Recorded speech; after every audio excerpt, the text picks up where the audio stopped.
नमस्कार दोस्तों, control system lecture series में आप सबका बहुत स्वागत है। दोस्तों, इस वीडियो में हम जो हमारा रूट लोकस डायग्राम्स था उसकी अलग अलग प्रॉपर्टीज़ हैं। पहले 2 या 3 वीडियोस में हम बारी बारी से सभी properties with help of example explain करते आए हैं। यहाँ पे हम 2 प्रॉपर्टीज़ को और एक्सप्लेन करेंगे। एक है दोस्तों हमारा मैग्नीट्यूड कंडीशन और दूसरी प्रॉपर्टी है हमारी एंगल कंडीशन।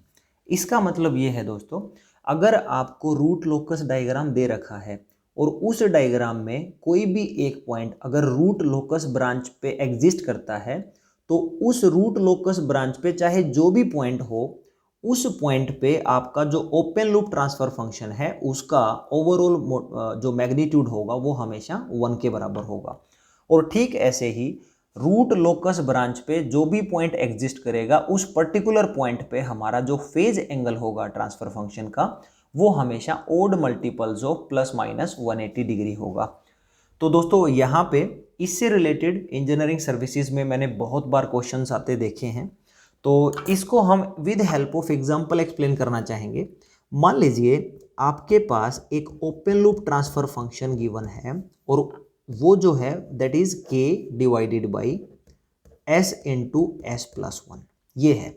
तो सबसे पहले आप क्या करेंगे, इसमें जो आपके ओपन लूप पोल्स हैं वो 2 हैं और जो 0 है वो आपकी 0 ही है। तो यहाँ पे देखिए ये आपका ओरिजिन पे है, ये मैंने ओरिजिन पे क्रॉस से रिप्रेजेंट कर लिया। फिर ये दोस्तों दूसरा जो पोल है एस इक्वल टू -1 पे है, ये मैंने इससे रिप्रेजेंट कर लिया।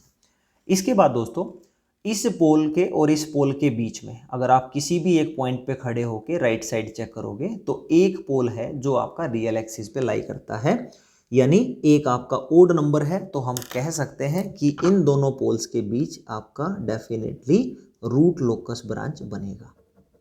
ये अब पॉइंट ये है दोस्तों, इन दोनों के बीच कौन सा ऐसा पॉइंट है जो एग्जिस्ट करता होगा 0 और -1। तो लेट अस से s इक्वल टू -0.5 ये एक ऐसा पॉइंट है। तो दोस्तों अगर आपका कोई भी एक पॉइंट रूट लोकस ब्रांच पे लाई करेगा तो उस पॉइंट पे ओपन लूप ट्रांसफर फंक्शंस का जो मैग्नीट्यूड है वो हमेशा 1 के बराबर होगा। तो दोस्तों इसका जो मैग्नीट्यूड निकालेंगे वो कैसे निकालेंगे, दैट इज के जो s है वो आपने पुट किया है -0.5 इंटू 1 प्लस एस, यानी s अगेन आपका क्या है -0.5 प्लस 1। अब दोस्तों इसका मतलब इसका आप क्या करोगे, कंप्लीट आप मॉडुलस लोगे and that must be equal to 1। तो इसका मतलब ये हुआ कि डिवाइडेड बाई -0.5 है तो मॉडुलस इसका +0.5 हो जाएगा और 1 minus 0.5 will again 0.5 and that is equal to 1। तो यहाँ से दोस्तों के की जो वैल्यू है वो हमारी हो गई 0.25। तो इसका मतलब ये है कभी कभी मैग्नीट्यूड कंडीशन इसीलिए पूछता है कि मैग्नीट्यूड कंडीशंस लगा के आप ओपन लूप गेन की वैल्यू निकाल सकते हो किसी भी उस पॉइंट पे जो आपका रूट लोकस ब्रांच में एग्जिस्ट करता हो।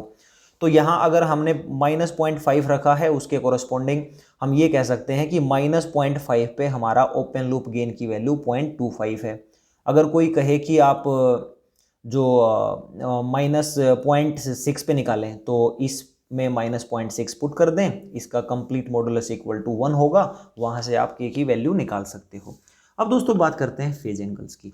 तो फेज एंगल यकीनन ये जो पॉइंट है ये हमारा रूट लोकस ब्रांच पे लाई करता है, तो इसका मतलब इस पॉइंट पे हमारा फेज एंगल क्या होगा, odd multiples of plus minus 180 degree होगा। तो सबसे पहले हम क्या करते हैं, ये हमारा एक बार फिर से लिख लेते हैं, this is s into S plus 1। यहाँ पे s आपका क्या है 0.5 है, तो s को आप -0.5 जब पुट करते हैं तो ये वैल्यू बन जाएगी that is k divided by -0.5 into 1 minus 0.5, तो आपका 0.5 ही बनेगा। और दोस्तों इसका जो फेज एंगल होगा वो क्या होगा, ये आपका माइनस साइन ऊपर चला जाएगा तो फाइनली क्या बनेगा -k divided by 0.5 into 0.5 that is 0.25 और फाइनली ये बन जाएगा -4k। तो दोस्तों डेफिनेटली k की वैल्यू कोई भी एक रियल वैल्यू होगी और गेन कभी भी आपका नेगेटिव हो नहीं सकता, तो डेफिनेटली ये जो टर्म है ये आपकी नेगेटिव ही रहेगी। तो इसका मतलब जो हमारा फेज एंगल है वो भी किस पॉइंट पे, एस इक्वल टू -0.5 पे, वो डेफिनेटली हमारा या तो 180 डिग्री होगा या आपका -180 डिग्री होगा। और 180 डिग्री हो या -180 डिग्री हो, ये आपका 1 का मल्टीपल होगा, तो इसका मतलब 1 आपका फिर से एक ओड नंबर है। अब आपकी जस्टिफिकेशंस के लिए एक एग्जांपल मैं ले लेता हूं। मान लीजिए मेरा जो s है वो मैं +j रख लेता हूं, यानी ये जो पॉइंट है ये मेरा j पॉइंट है।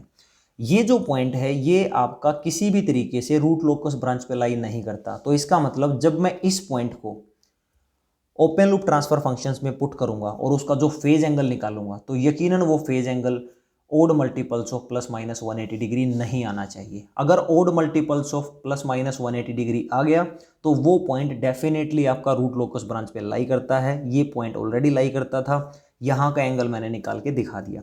अब दोस्तों +j पुट करो कि यहाँ s को क्या पुट करेंगे +j और यहाँ 1 + j।